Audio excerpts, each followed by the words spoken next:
Hello, everyone. Welcome into the SEC Game Day reaction here on Southeastern 14. I'm Blayne Gilmer. That's Chris Lee. Chris, it's been a crazy day of football, man. It has. It's been a sometimes good one, sometimes sloppy one, but very interesting one from start to finish. And as we start this, we are watching Kentucky and Missouri go to the last half of the fourth quarter, and LSU and Auburn has just finished. So almost everything in the book for the SEC uh, as we do this. As Shane Haddar said, Key is shooting itself in the foot. I think he means Kentucky there. Kentucky, yeah, not. I was going to say, if that's Dane Key, he's got company. That I can't believe what I'm watching in Lexington tonight. Devin Leary has just been an abomination. I mean, it's been awful. Like, I cannot believe how bad he's been this year after all the buildup, everything like that. Obviously, he is not the same player that he was when he was at NC State before the injury. Things are not meshing well there, Chris, but that was just a abysmal performance by him and that offense there. And you can't ask your defense to stay on the field all day long with all the weapons that Missouri has, even though Luther Burden did exit this game with an injury. So that is a big development there. Two big players exiting games today, Luther Burden, and then, of course, Brock Bowers in the Georgia game that you were on hand for today. So a lot to talk about, Chris, but where do you want to lead this conversation first? Well, lots of thoughts. You hit on some of my thoughts on Kentucky. Number one, it's always kind of an unbaked take to say, well, I wonder if such and such should lose his job without really being familiar with who the backup is. To be honest, I don't know what the backup quarterback situation is at Kentucky right now because it wasn't even on my radar screen to look into it. But I'm watching Devin Leary play tonight. I'm going, they can't continue to play him the way he's playing. So I don't know what their alternatives are, number one. But there's that. Number two, Kentucky's complete lack of discipline. By the way, there's Missouri components of this too. We'll get there. So I don't mean to make this just a, hey, Kentucky sucked tonight and not give Missouri credit. But the lack of discipline on Kentucky is just unbelievable. Number three, I was tweeting, and a buddy of mine tweeted me back. He said it's almost like maybe they had a coach create a distraction this week. I don't know how much that is to blame. Mark Stoops' NIL comments. I don't think that has anything to do with it. They Yeah, got whooped. We look for ways to explain things, but yeah, I'm watching what I'm watching here. And Missouri, I mean, look, Missouri was down 14-0 in this game. The punter throwing the touchdown pass changed everything, and Missouri's just been on top of it since. Brady Cook had some rough spots briefly in this game, but he's come over. I thought the play call, what was it, 3rd and goal from the 1 or whatever, where they do the eye candy with Luther Burden, was well designed and executed. He's made some plays late in this game, and again, we talked about Brady Cook being one of the guys in this league that has really been on the top of our list of I don't know if you call them MVP candidates, but if you want to make a list that goes to 10 or 12, I think Cook's got to be on there. It was kind of a tale of two quarterbacks tonight in Lexington, and the one that I thought was the better one coming in is going to win. Yeah, but for sure they played better. We thought that maybe that Kroger Field environment, and I thought definitely once the momentum started going Kentucky's way, I was like, hey, they're about to boat race them, And you mentioned that special teams play, that fake really changed things there for Missouri and got things going. But who knows? We'll see how it all plays out going forward. But I'm definitely surprised at how the inability of Kentucky's defense at times to get off the field, Chris, because that's always been a calling card of, Brad White and Mark Stoops. They hadn't been able to do that there. And you got to give credit to Missouri.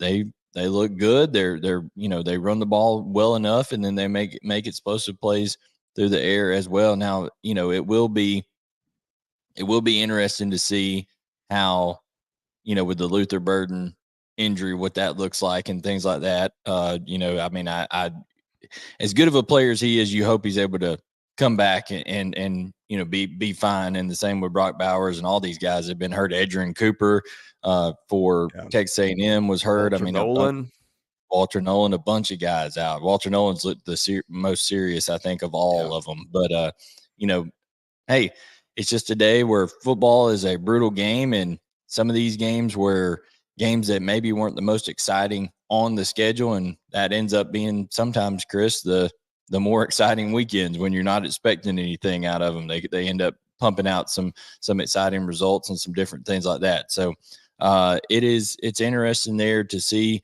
Kentucky going in this direction when just a couple of weeks ago it looked like they were starting to peak and round into form, and now Missouri's got big things ahead of it. Now they head to Athens in a couple of weeks. They got South Carolina next week, so a lot still out ahead of Missouri. And as long as Brady Cook is playing that kind of way, they're going to have a chance in every ball game now. But a lot of this does have to do with the absolute ineptitude of Kentucky's offense.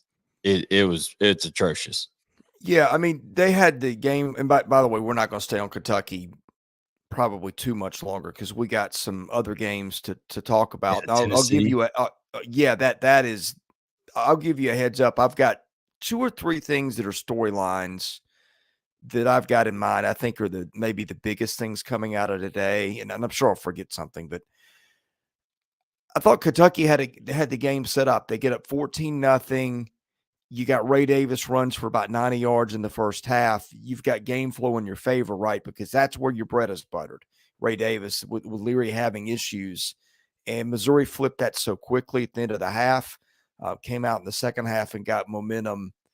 And here we are. Kentucky's got 238 total yards as we've got 5 minutes and change left. Yeah, just Tyler Sprouse put on here, which if you see that logo beside Tyler, guys, he's a member here. You can be as well. We'd appreciate you doing that. Super chats as well that are welcome, but Leary's receivers don't help him much either. That's right. When he is on target, they drop balls. So I don't know what's going on there, but you got to give Mizzou credit. Chris, we've talked about how big home field advantage is, and for them to go on the road and win after the way they lost last week at their own home field, that shows a lot of maturity and a lot of fight in this Missouri team, and they executed better than Kentucky did. So that's something to look forward to if you're Missouri. But speaking of a home win, Chris, I think Tennessee might be where you were going next with taking care of A&M in Knoxville. Yeah, I'm thinking of my storylines of the day, and probably number one is injuries. I want to see how Brock Bowers is. I was at that game today. I think that once he went into the tunnel, I don't think he ever even came out again. They also had Xavier Truss hurt today, as did Georgia, but Yeah. he was at least on the sidelines. And of course, they had Amarius Mims missing already. So I think you throw in the Nolan injury. Who was the other one at A&M that you mentioned? Adrian Cooper.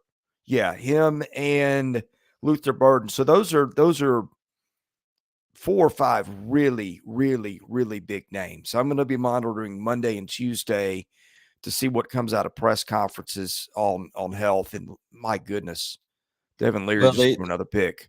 In terms of Bowers, Kirby Smart already said that they took him back, got X-rays. X-rays were negative, so there's no bones broken, nothing like that.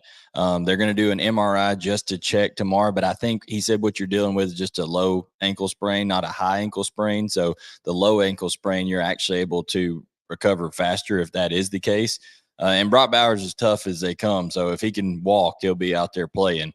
Plus, Georgia gets a bye week this week, and so that's at a great time for Georgia to come that way. And listen, Chris, other than the injury stuff, I just want to tell everybody there's literally nothing you can take away from Georgia in that Vandy game. It's not that Georgia has some kind of weakness or something and things like that. They just didn't come out in an aggressive fashion. Vanderbilt honestly played pretty conservative as well by playing their safeties and stuff so deep and just keeping everything in front of them. I just think, hey, that's pretty much a wash. You just, early kick, Vandy, Gale Force win, move on, bye week, and, Georgia's going to be just fine. They just got to get guys healthy. Yeah, it's funny. I think the win was a lot bigger factor on the field than it was up high. We had the press box windows open and we're kind of a little mystified for a bit before we saw some things lower to the ground. But yeah, I mean, I think from Vandy, and I want to move on from that one because I'm agreeing with you. There's not much. Maybe Vanderbilt found a little bit more competitiveness than we expected. They get a 2-point conversion late, and that's a 1-score game with 6 minutes left. Nobody had that on the bingo card. But I think the biggest story today was probably 3 hours from me to the east. I thought Tennessee's defense today was a Yeah. major story. And we had Trey Wallace on the show Friday, and Trey said, I asked him a throwaway question at the last, and I do this a lot of our guests. I just say, give me something that we need to be talking about that we're not in this game. And he said special teams could be a big factor. Well, sure enough, Tennessee gets a 39-yard punt return touchdown from D. Williams. But I thought one thing we highlighted going into this game, and look, I know that Tennessee's got some Joe Milton issues. I get that. A lot of teams have got issues at quarterback right now. But to me, what stood out, A&M is a super talented offense. And we said Tennessee has got the ability to disrupt things. I thought Tennessee won the line of scrimmage on both sides of the ball, particularly with its defensive line. A&M rushed for 54 yards today. I don't know what that is if you adjust for sacks. I don't have that in front of me. But I thought that the Tennessee's defense, we said that was, in my mind, an undercovered storyline coming into the season. I think one of my bold predictions was to pick Tennessee to allow 20 or fewer points a game this year. Vols, I think, are allowing 17, 18-ish after today. And I thought the defense really Something happened to your microphone there, Chris. I don't know what happened to sorry. you. I think ESPN is giving me some ads here I didn't ask for that are Oh, it's leading onto the okay. But pod. well, that is with Texas A&M. Now, we'll see how the defense looks when it comes to next week at Tuscaloosa. That'll be a challenge. I thought Kentucky going to Kentucky the week after that would be a challenge. It looks like that's not going to be. However, we've talked about Devin Leary not looking great. Neither is Joe Milton. Tennessee's defense did look really good. They created a lot of havoc. We know what Tyler Barron does. We know what Beasley does. All of these guys, James Pierce, they're very, very active. But man alive, it just Max Johnson, there were plays to be made there, and he just couldn't connect on them. He throws off his back foot a lot, doesn't step into throws. But Tennessee, you got to give credit. They made stops when they need to. They got the plays on special teams. But I think if you ask every Tennessee fan what their level of concern is about Joe Milton, it would be very, very high, because now you have to take Joe Milton on the road versus an Alabama defense that is playing really, really well. And if you're going to move the ball on an Alabama defense, you got to do what KJ Jefferson did today and make some superhuman type plays. And I don't know that Joe's capable of doing that right now, the way he's playing football. But yeah, I agree with you. The Tennessee defense played really well. They hampered Max Johnson a lot. They pressured him a ton, and he wasn't able to be comfortable. But we'll see what it looks like next week in Tuscaloosa for Tennessee for sure. Yeah, and the other thing I meant to mention, I thought Graham Mertz today and the way that he brought Florida back late. We didn't know if Graham Mertz could be any more than a game manager. I just remember back to the overreactions at the end of August to that loss at Utah, which ended up being a really, really, really good defense, by the way. They look really silly. Mertz has been super efficient. I think, again, I've said this, I think he and Brady Cook are very similar. They don't make a lot of mistakes. They're very accurate with the ball. They give you a shot to win. And now they're finding playmakers. Ricky Pearsall Jr. is having a big year. Arliss Boardingham is kind of emerged as a playmaker. Eugene Wilson III had a nice day today. We kind of circled the running game for Florida. Is that team's identity? But to me, and that's been disappointing, but now you have Mertz stepping up, throwing for 423 today. And yeah, I know South Carolina's pass defense isn't great, but that game was in Columbia, a tough place to win.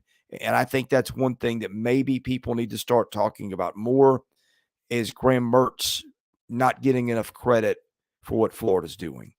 Oh, he played. He showed poise. He took shots down the field. He's not afraid to step up in big moments and give his receivers a chance. Ricky Pearsall, obviously the most targeted one of those, but Eugene Wilson made a couple plays in there as well. So I think Graham Mertz, you got to give him a lot of credit. That was not something that everybody looked at. Interestingly enough, Chris, I think Kentucky was actually the front runner in the transfer portal deal for Mertz and for Leary, and they elected to go with Leary. Goodness. They're probably regretting that decision now, but I think everybody, going into it would have made that decision based off Devin Leary's past. But it just seems like Leary's not healthy, and Graham Mertz is healthy, and he's playing, as you said, efficient football, and he's playing with a lot of passion for that Florida program, a lot of excitement. You can see the leadership he brings, and they needed every bit of it because, Chris, one thing we cannot figure out is why, when Florida is not playing at the Swamp, why they cannot run the football when they are away from the Swamp. Yeah. They can't do it. Under 100 yards rushing again today. The same thing was at Utah. The same thing was at Kentucky. They cannot run the ball away from home, but Graham Mertz bailed them out, and they needed it because the defense didn't have a great day either. Spencer Rattler continues to play really good football. That was impressive by him as well. But I think overall, when you're Florida, Billy Napier needed that win. Just 2-7 now on the away from the Swamp in his tenure at Florida, and that was a huge win for him. And actually, if I'm not mistaken, Chris, I think Florida still controls their destiny in the East because they got the Georgia game coming up. They've beaten everybody. Well, they got one SEC loss on the year to Kentucky. At Kentucky, my goodness, how those teams have gone in a different direction. That game 2 weeks ago seems like it was last year at this point. Given so what you're talking about now, Florida and Georgia both have bye weeks, so that Florida's got 2 weeks to prepare for Georgia. Who knows? I'm not saying that I think it'll happen, but if Florida took care of business, they would be first place in the East. So they still got a lot to play for. Yeah. I mean, and I'm looking at this. Tennessee still has only been on the road once. You got some teams that are about to get tested in some places when we pick up action 2 weeks from now. But that schedule the next 2 weeks, we got some games in here that I can't wait to see. Yeah, it's going to be. Although Ole Miss Auburn, I think, lost some luster today. We haven't talked LSU yet, but LSU. Hey, congrats to Auburn. Auburn did finally get a passer over 100 yards. Hey, there you go. That's a small victory. Yeah. But LSU, we had a comment up here. LSU's defense, right here, Ross. He said they played a heck of a lot better tonight than the last couple of weeks. No doubt. I think that a lot has to do as well with, hey, you're at home in Baton Rouge. Got a night game, fired up, ready to go, and also to Auburn, very, very limited offensively, but they did a good job. You have to give LSU credit of gap responsibility, holding down that run game, and then Auburn's just doesn't have the weaponry out there on the outside or the quarterback play to be able to beat you through the air. So you got to give LSU credit of making Auburn play left-handed and then executing on that. Yeah. I mean, I didn't get to see as much of that game because my focus was on Missouri, Kentucky, but I mean, LSU just seemed to control that one from the jump.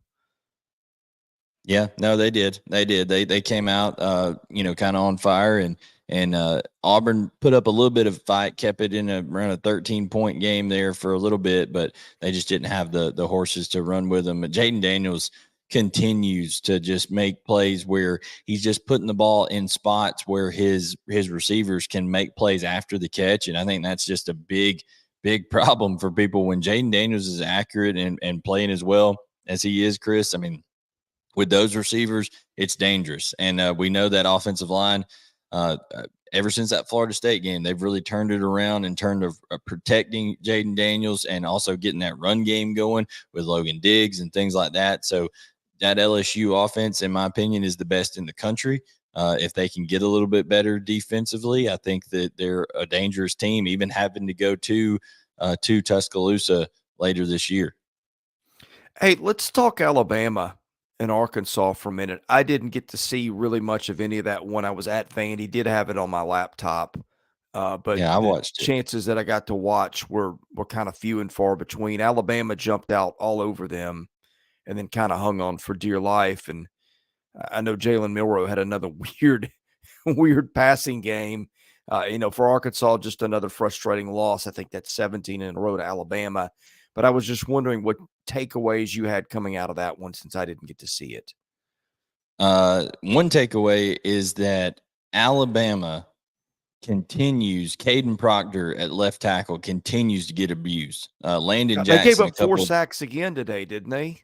Yeah, Landon Jackson a couple of times embarrassed him, made him look bad, and I just don't think Alabama ultimately is going to be able to keep winning football games or win ones that matters the most when you've got that level of offensive line play. I think Jalen Milroe can only bail you out so many times, and he does. He's got athleticism, but 10 of 21 on the day. He didn't turn the ball over, so you got to give him credit for that. They weren't, elite rushing the football. They did okay. But it's just a deal where I think when you're talking about that defense, they played pretty well for Alabama, and that's what they hang their hat on. But KJ Jefferson just made some extraordinary plays. I think Nick Saban said he had a quote that said, when you got a quarterback that throws one of a really, really major college football player off like a gnat on a cow's ass, he said he said that's one of the most impressive plays I've ever seen. So KJ Jefferson getting props from Nick Saban. He's a strong guy, and he escaped some impossible looking situations a couple of times and made some plays. So listen, I just think it's a day, Chris, where nobody in this league, nobody in the country is without their warts. And it's also a deal where if you don't come and play your best football every day, then with the way the clock rules are now and stuff like that, then people can stay close in football games. But even though we talk about like Georgia, sleepwalking with Vanderbilt and stuff like that, you see some of these things around the country, like, all right, Louisville last week outside the conference, right? They beat the crap out of Notre Dame, and they get it taken to them by an awful Pitt team today. So what I'm getting at here is that to me, going back to Georgia, is what makes Georgia's streak now of 34 straight conference or regular season games, 34 straight regular season games. Georgia has won 24 overall games straight that they have won. Chris, that's just impressive because you're not going to have your best football every single day when you come out. No, and the expectations there have gotten so high that, and look, this is a league with a lot of parity, man. We kind of pick apart these teams every week when they get beat, but sometimes it's just the other guy did more stuff. I'm looking up. Georgia's got, although I guess the quality of the wins are taking a hit. Their better games are ahead, but yeah, look, when you've won a couple of national titles and you're playing teams that you're, like today, a 32.5-point favorite against, I don't know that NFL teams would always have, full attention going into a game like that, much less college kids. So yeah, in a day and age, and I'll be interested to see what they can do going forward, Blayne, because parity is here. We have talked about this all season, and I was actually trying to do, as we were doing this, that the count of unbeatens left, because we had some go down. I'll be very interested to see if Georgia can continue this through the back half of the schedule. Yeah, it all has to do with health and all that kind of stuff. How many guys you got healthy and things like that. But like I said, bye week's coming. Missouri looks really good, like we said, after what they just did. Now they've got South Carolina at home, so that's going to be a game next week where Missouri should win that one, and then they should have a bye week before Georgia. So that's going to them having a bye week before they play Georgia, and Georgia coming off. Whether it's Florida is not maybe as good as we think or not this year, still that's a rivalry game. It's going to be a physical, hard-fought contest that Georgia has to play before playing Missouri in Athens. But Missouri does get a bye week, so hey, there's lots to look forward to here in the next couple of weeks, Chris. Yeah, and I'm trying to run down the slate of unbeatens. Ohio State, Michigan, Oklahoma, Georgia, still unbeaten. I think Oklahoma was off today. Is that correct? Yeah, they were off. Michigan beat who? Was it not Rutgers? Indiana? Indiana. It was Ohio Indiana. State, was Ohio State off today, or No, they beat Purdue. beat Purdue? One at Purdue. So you've got those Ohio State, Michigan, Oklahoma, Georgia are probably your front runners right now. Although Washington would be in there too. Washington beat Oregon on Washington's own field today, and what was a fun game to watch. You had Penn State just pounded UMass into oblivion, and Florida State beat, who was it, Syracuse, pretty badly. So right now that is what we've got: 7 Power 5 unbeatens, and North Carolina, I think, is going to join that list. That'd be 8. Is that one done yet? Nah, I'm not sure if it's done yet or not. I do know 2 teams that aren't Power 5 that you really need to talk about that are going to be that are I love watching play football, and like I said, I know this is SEC, but I'm telling you, yes, North Carolina will win that game. They're up 38-17, so they'll stay undefeated. But 2 teams that are really, really good, and I would love to see get in New Year's Six bowl games: James Madison and Air Liberty. Force. James Oh, Air and Force. Air Force is undefeated. They're beating Wyoming tonight. Those are Oh, 2 shoot. those So are they 2 came good back. football teams. Yeah. I'm 2 a good little football partial to teams. Wyoming, as you know. Yeah, I had not. Wyoming led that one early, so Air Force has come back and Yeah, they're up now 34-27. gone final. So yeah, I mean, Air Force is pretty good, and you've got Liberty also. Although Liberty has played the weakest schedule in the history of college football, but yeah. So your unbeaten's. Let's see. Let me get the count for you. You've got 7. North Carolina would be 8. Air Force is 9. James Madison's 10. Liberty's 11. I think my math is right on that. Yeah, 11 teams in the country. I mean, that just shows you the value of a win. You know, we talk about we dissect these things like, okay, Tennessee looked good here, they didn't look good here. Georgia looked good here, they didn't look good here. You know, things like that. But when it comes down to it, a win is a win in college football, and to be able to stack up wins and continue to do so in a sport that each week is a de facto playoff game, right? I mean, that's what we've loved about college football for the last several years. I mean, in the 14 playoff and then in the BCS era, is every week is a playoff game because you can't afford maybe one loss, but you can't afford any more than that going into it. So that's why we love college football so much. Now it's going to change a little bit when we get to the 12-team playoff, but as other people point out, that'll just make some of these other games matter more. Like, you know, the Missouri Kentucky game that would have been a even bigger matchup than it was already because in a 12-team playoff type deal. So, you know, it's gonna be interesting here. But we appreciate everybody coming in. Hit that like button, subscribe, turn on notifications. We got a lot of reaction stuff that we've gone through already, and we've got a few more things to hit here. So, Chris, just, you know, we've talked about, I think, most every team tonight. What are maybe overall your biggest takeaways or questions going forward? I know we talked about injury stuff, but in terms of on the field issues, is there anything that you're just glaring like, hey, man, you know, we got to see more out of this team, or you got to see what's going to happen? Well, I think a takeaway.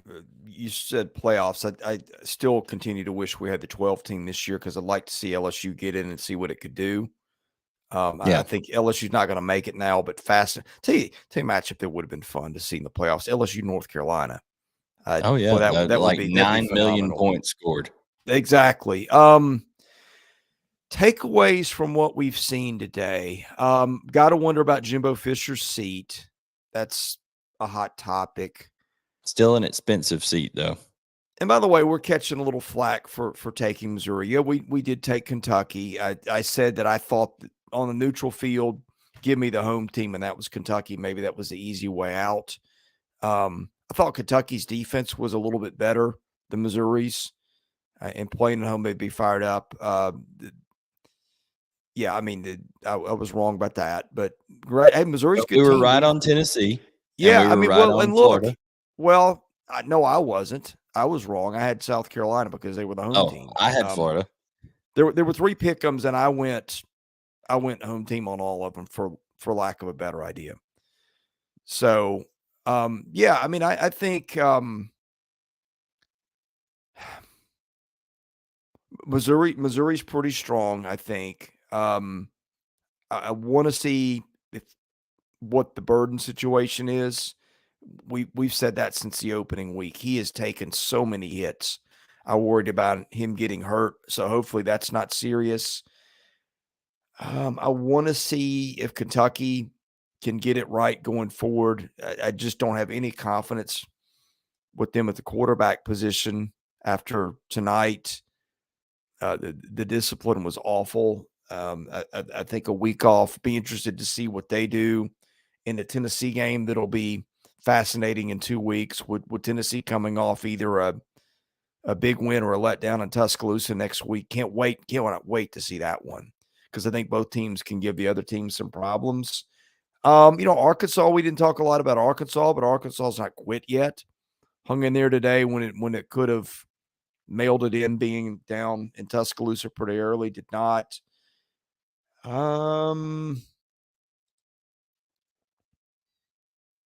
Yeah, I mean, I think in Florida, we didn't talk enough about Florida. Florida now is what, 5-2? Yeah, that's and the listen, schedule's tough, but yeah. I said if Billy Napier won 8 games this year, I said he should be the SEC Coach of the Year. That's how you know, much talent they were lacking out on the perimeter, especially Ricky Pearsall continues just to have a bunch of guts, man. I mean, he plays so hard and does some really great things, but we'll see. We'll see what happens there. Charles is saying we didn't get to watch the end of that because we went live. He said that Burden did return and play, so that's good. That's good. That's good for Missouri right there. Yeah, for sure. I mean, so when it comes down to it, what we've got to see going forward out of some of these teams is just more consistency. That's all it is. Just being more consistent. I used to have a coach, Chris, that told me the true measure of greatness is consistency, right? Can you week in and week out find ways to win ball games, whether you've got any injuries, whether you've got your A game that day, road, home, whatever, you got to come in and play a consistent brand of football. I think we're seeing Missouri do that. Yeah. They did have some lapses against what I think is the best offense in the country in LSU. But like I said, I think everybody's going to give up points to LSU from this point on when they play them. You just have to, if you're Missouri, you have to continue to find ways to create playmakers that are going to complement Luther Burden. And I think they're doing that with Theo Wees. I think they're doing that with Mookie Cooper. Schrader's really good. I think Pete's a good change-up back. And I think as the year goes on, they're going to have to utilize a little bit more of Brady Cook's legs, kind of like they did tonight with some of that eye candy type stuff, things like that, just to add that dimension. He didn't run as prevalently in the early part of the season as I maybe imagined that he would, but I think you're going to see his legs as it gets a little colder, more inclement weather, stuff like that. Throwing the football becomes a little bit harder for every team involved. I think you're going to see Brady Cook's legs become a bigger factor there. And then for Florida, a team that you praise Graham Mertz. I think when it comes to Florida, they just have to find ways to be able to consistently throw the football, because consistently run the football, because I don't think you can rely on Mertz to be Superman every week. He has a lot of poise and he's not afraid to push it down the field, but eventually the limitations of that receiving core are going to be there, and there's just not going to be a lot of open, people wide open. They're going to play better secondaries than they did in South Carolina's tonight. In fact, there's a lot of pressure on Clayton White out there, Chris. Our friend over Chris at Spurs Up Show says it's time for Clayton White to go. So he's already calling for that change. But what I'm telling you is Florida, they've got to find ways to consistently run the football, because you can't ask Graham Mertz to be the hero every single time. And those are two teams that are looking for consistency. And then when it comes to Georgia, you're just looking for the getting healthy on the bye week. Yeah. a couple things. I want to look at Mertz's line because it's awfully good for the year now. He has gone. I don't know if they've updated this. I think after today, he has thrown 13 touchdowns and 2 picks. Or maybe it's 12. That's pretty good. He's completing passes at a very high efficiency. Is he 80% now? That can't be right, but maybe he is. So yeah, again, I think he and Brady Cook, most underrated player in the league to this point. I wanted to ask you about South Carolina because did you see Shane Beamer's press conference afterwards? Oh, did he blame everybody else under Oh, the sun? he got called out for that, and he was, yeah, we didn't do this, we didn't do that. It was players didn't do this, players didn't do that, so and so didn't execute, and he just looked completely exasperated.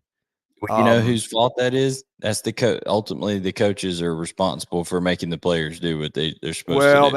that's what he was getting called out on Twitter for, and they are now what, 2-5? Is that right? Yeah. With the game against Missouri coming up, still got to go to A&M. And then the end, Vandy, Kentucky, Clemson at home. I don't know, man. People say that they've had some good mojo late in the year, and in first year nobody expected anything, nobody should have expected anything, so no pressure. And look, the way they ended last year, right?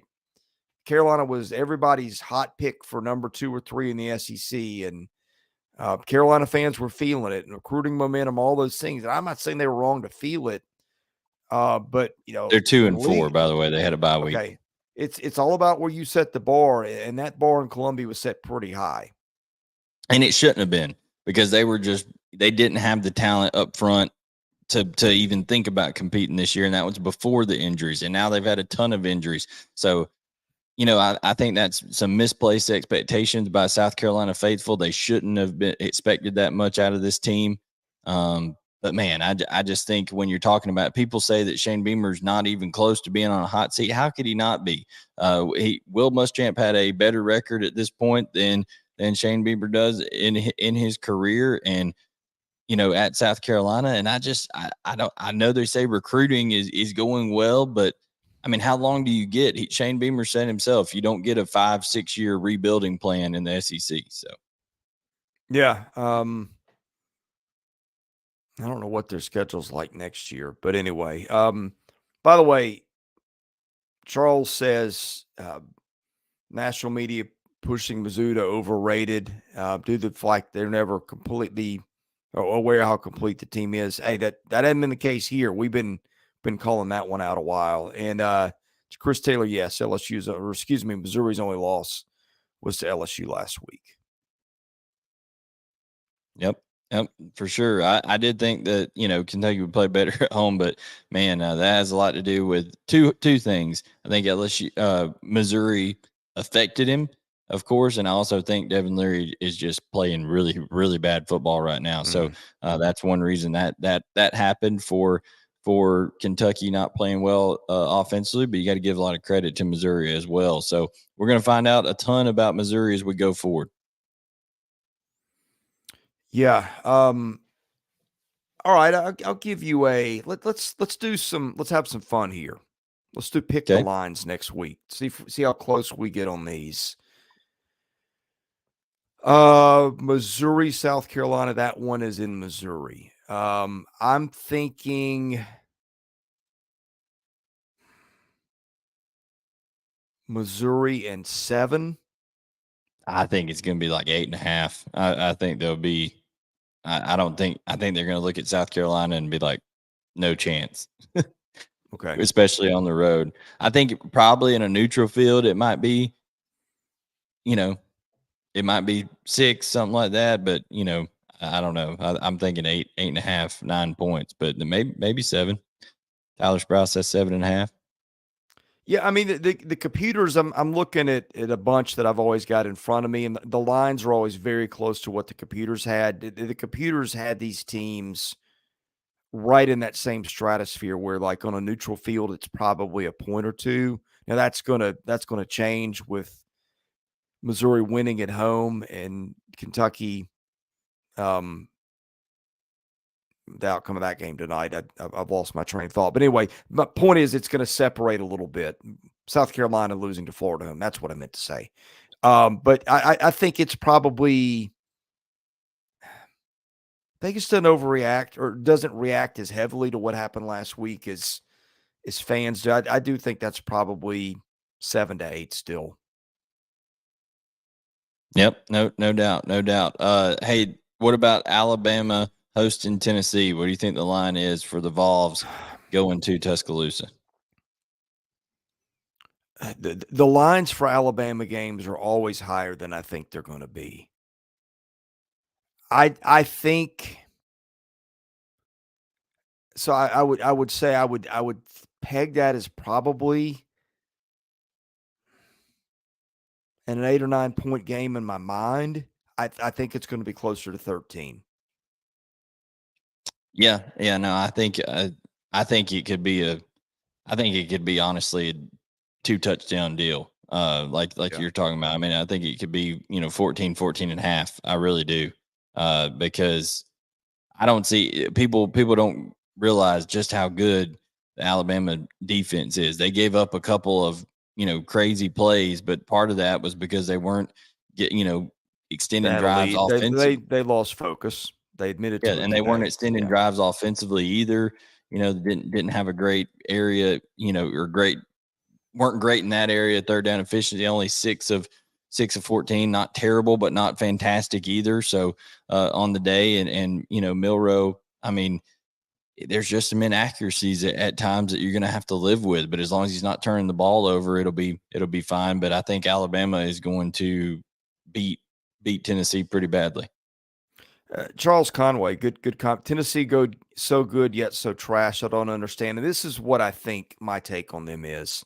I just don't think they're good where people expected it to be good, and I think they are good where people didn't expect. And I think that is what people are having problems grasping with Tennessee. That and the fact that their schedule has been pretty lacking so far until today. So we just hadn't seen them play a lot of good teams. I think people kind of jumped to conclusions after they lost in the swamp. Well, Florida suddenly looks like a pretty decent team. So there's also that. Yeah, I think anytime you win on the road, Williams-Brice Stadium, that's obviously a nice win. Now we're going to see, okay, between Georgia and Florida, who can get healthiest on the bye week, and then you got the game in Jacksonville. Georgia will be. We can skip ahead and try to predict that one. I think Georgia will be a double-digit favorite in that game in Jacksonville. But it's going to be interesting with Tennessee. What you mentioned about Chris, I think obviously everybody mischaracterizes that offense at times. People are like, well, Yep. Tennessee's high flying offense, but no, they want to run the football and then they take shots and they take the throws that are given to you. That's what Hendon Hooker was so good at. If there was a wide open throw for 10 yards, he was going to hit it, and that Tennessee's offense was going to keep clicking. The offense was going to keep moving. Joe Milton gets a wide open slant or a wide open stop route or something like that, and he just throws it. He throws it inaccurately. Yeah. The ball's not caught. The momentum stops on the tempo and all that kind of stuff, and it just kills it. And Joe Milton, one thing I will give him credit for, he ran the ball well today. I thought he when he pulled it down and scrambled, when he ran some option stuff, I thought he looked good.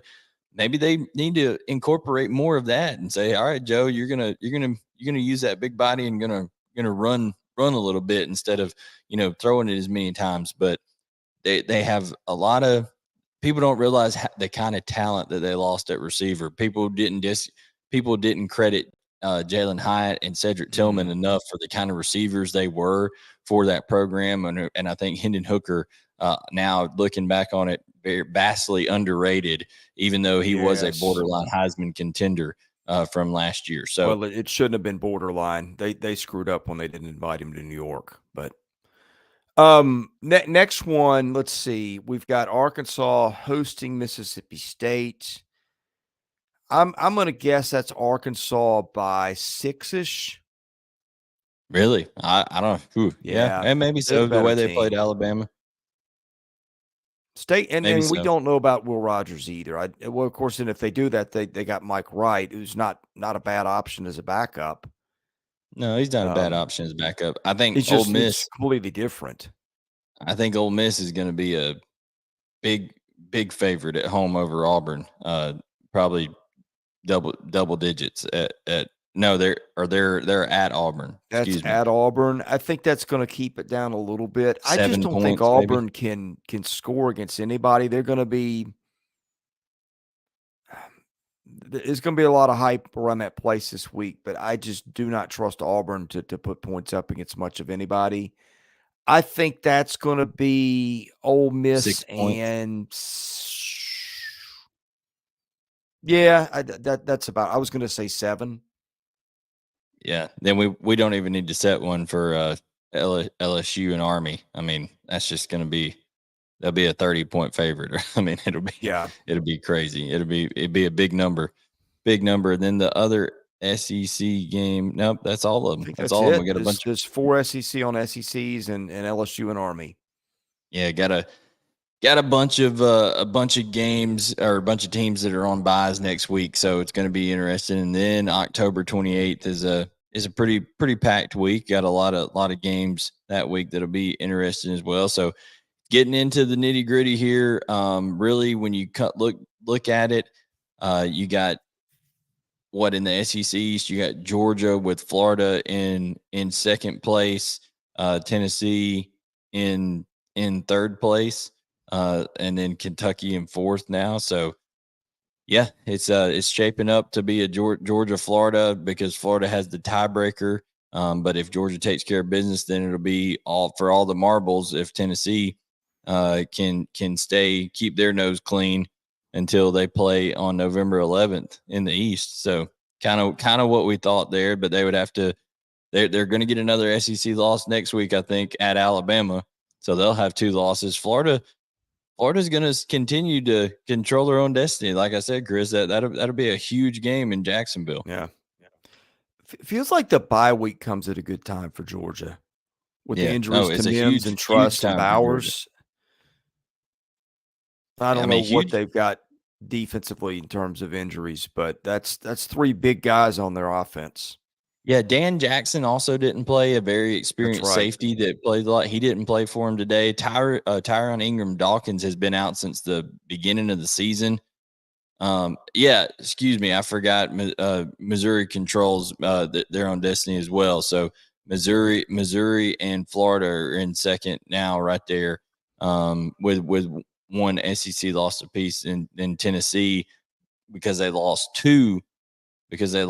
Florida is behind. So it's all right there bunched up together for second place. So that's going to be going forward. Georgia's going to have 2 huge games in a row right there for SEC supremacy with Florida and Jacksonville, Missouri in Athens, and then of course they have a crossover game with Ole Miss. So yeah, sorry, Chris, I forgot that. Chris Taylor made a good point there.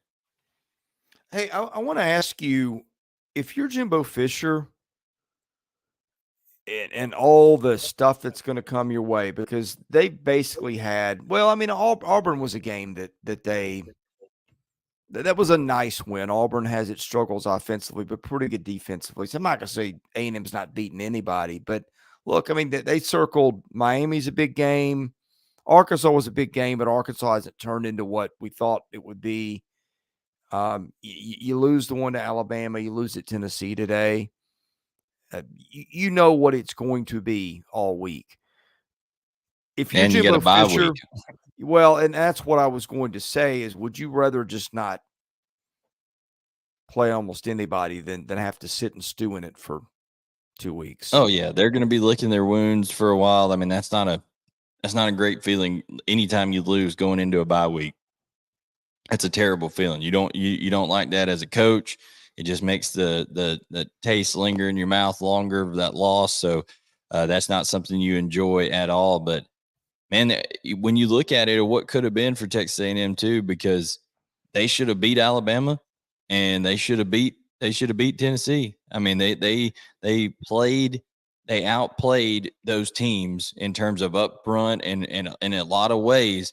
but they couldn't produce points when it came down to it in the red zone. You got to give Alabama a lot of credit for that. You got to give Tennessee a lot of credit for that, for the red zone defense that they played against Texas A&M. But when something happens once, that's then that's fine. When something happens twice, that becomes a pattern, and then 3 times is a trend. So Texas A&M is going to have to find a way to turn around that red zone offense with Max Johnson at the helm.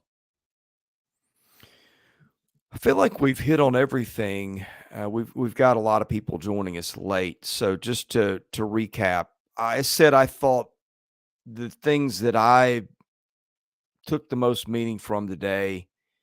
Again, I want to see injuries. I want to see what happens with Brock Bowers. Sounds like he's going to be okay.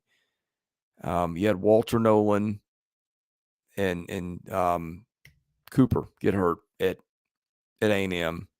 You had Burden get hurt but came back. So that may not be as big of a storyline as I thought, but I thought big takeaways for me today were Tennessee's defense and its owning of Texas A&M's offense. And frankly, the way its offensive line controlled the line of scrimmage too. It gets a really tough front. And then I thought Graham Mertz. Well, and for that matter, Brady Cook. Both those guys really took control of games on the road and led their teams to wins. And we unpacked Kentucky a lot at the first, but just the complete way that Kentucky came unglued from quarterback play to penalties to me was pretty astonishing, because 2 weeks ago that team was flying high. It kind of dismantled Florida, and now it feels like that feels so long ago after the last 2 weeks. I don't know what Sheila's talking about here. Watch a show. One person basically wants to talk about one team not coming back. I don't know what she's talking about. I think we've talked about everybody. So sorry about that, Sheila. I don't know what you mean by that. Charles was talking about third SEC title for Missouri, SEC East title. Yeah, it's possible. I think, Charles, the only downfall for Missouri is that when you got to go to Athens, I would feel a whole lot better if that game was in Como than I would if it was in Athens for Missouri with that game. So hey, we appreciate everybody tuning in, whether you like what we're doing or not. So thank you very much. And look, you're always going to have critics. Our audience has been great and appreciative. I mean, this is go check out Twitter and then go check out our comments, and we're living in a pretty good world here. So that's fine. People want to criticize, it's their right as Americans. But yeah, there was something I wanted to get here to.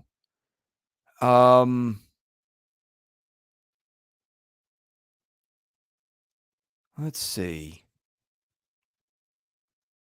Oh well, I've lost my train of thought. So Charles says it's just a Georgia world, and we just live in it until we crash. Hey, it could happen. And listen, anytime that you're in an SEC game and you got the weapons that Missouri has, if they come out and fire on all cylinders, and Georgia, turns the ball over a couple times, things of that nature, anything can happen. I think it's more apt to happen in a road environment than it is a home environment. But yeah. Hey, I think it'll be a close game, and we'll see what happens in a few weeks. But we got a couple games before we get there. I know what it was. The thought of Missouri winning the East. The problem is you got to go to Georgia. Yeah, that's what we just said. That's the well, only issue. And Georgia avoided dangerous teams on the road this year, except for Tennessee. Yeah, and we got a long way to go between now and then. I think Missouri matches up better with Georgia than Tennessee does this year, and we wouldn't have said that, because to beat Georgia, I think you have to have some explosivity in the passing game, because we saw with Kentucky, if you're a team that just runs if you're a team that just runs the football predominantly with the running back like Kentucky did, Georgia's going to shut that down, and they didn't have the weapons on the outside. So I think it's going to be all on Brady Cook that game when it comes down to it, and it's going to be Brady Cook, Luther Burden, Theo Wees, Mookie Cooper. Can they make plays down the field? And really, really just keep peppering the ball down the field and keep Georgia off balance, run it just well enough. But like I said, tall task at home. The only thing that you got to talk about with Georgia is, hey, yes, at times they look vulnerable, but yet they're back-to-back national champions and have won 24 straight games, 34 straight regular season games. So until somebody beats them, you just gotta say, hey, like Charles said, it's Georgia's world. Everybody's living in it until somebody beats them. So, Blayne, we got some good games coming up the next couple of weeks, but November is going to be fantastic. I'm just looking at some of the gauntlets, like Missouri, for example. Missouri's got at Georgia, Tennessee at home, Florida. And then at Arkansas. Arkansas and Missouri is always a battle. Yeah, I mean, I discounted that one for reasons that Arkansas is not as relevant as those other teams. But, yeah, I mean, Arkansas showed today, not dead yet. Listen, Arkansas has lost 4 games by 1 score or less, by 7 points or less. So, yeah. Our man Chris Foster's here. Most Tennessee fans said 9-3, 10-2. That's looking likely. I was probably leaning more 10-2 before the season. In the Florida game, got me off that probably. But again, that Florida that Florida loss is not looking as bad as it did 3 weeks ago. The way the Gators are playing now. Yeah, I think that Missouri game is really going to be the big swing game for them because I don't think they'll beat Alabama next week. And then they got to go to Missouri. They got 3 really tough road games in the next, even though with Kentucky playing bad, that's still a tough game going to Kentucky. Alabama, Kentucky, then you got UConn at home, which that'll be a win, and then at Missouri before Georgia comes to town. So the Alabama and Missouri games, those are kind of your swing games right there to see how this season's going to end up for Tennessee. All right, let's wrap it up, Blayne. I've got early church tomorrow. I think you do too. So any parting thoughts, comments, questions we didn't get to on the way out? No, we just appreciate everybody tuning in. We do daily content of SEC sports, not only football but basketball, baseball. So it's all coming down the pipe for you. So make sure you guys subscribe. It's absolutely free. Turn on notifications because Chris and Blake and Gavin Schoenwald, former Vandy tight end, they go live on a daily basis. I go live with Noshawn Marino and Tavares King. Yes, that Noshawn Marino that just got named to the SEC Legends team this year. He goes live on the channel every Wednesday night at 8:30. TK, Noshawn, and I. And hey, we also have some my morning show that premieres every morning 10-9 Central. So we got a lot of content. Chris, Brian Edwards, Jake Crane. We got so many contributors. Yeah. It's going really well. So. Yeah, and 2 things. Speaking of legends, good to see Eric Berry get his due in Knoxville today. By all accounts, a class guy. I think legend gets overused. He really was one of the all-time great safeties in this league. So good for him. Content.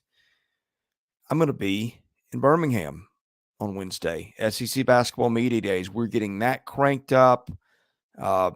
It's just a fight for time around here between getting the football content out and not just getting basketball content out, but getting stuff out there that's not half baked. So, yeah, absolutely. In any case, yes, got that coming. So some of you guys who are maybe turning attention towards basketball, I'm looking at you, Kentucky and Vandy. We've got that coming for you. Yeah, no doubt. Well, thank you guys for tuning in. We've spent an hour here talking about the reaction to Week 7 of SEC football. We'll see you guys for previews and predictions. They'll be coming out on Monday here on the channel. So like I said, subscribe, turn notifications, and we'll catch you guys next time right here to talk more SEC football on Southeastern 14. Have a good rest of your weekend, and we'll see most of you on Monday.